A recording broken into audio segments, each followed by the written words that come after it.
How to fix this page isn't available right now in Facebook. Hello everyone, this is Sabrina here to help you today. So without any further ado, let's get right into the video.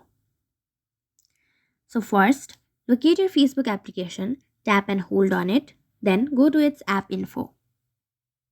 Now go to its storage section and then tap on clear cache. After that, scroll down and then you should see an option of uh, run app in background or something like that. So simply turn it off. Go to permissions and then make sure files and media is permitted. Next, go back and then make sure you have a stable internet connection.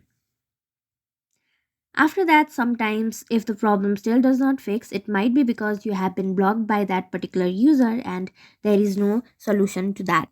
So that's it. Thank you for watching this video. Make sure to like, share and subscribe to our YouTube channel. If you got any questions, comment them down and I'll get you in the next one.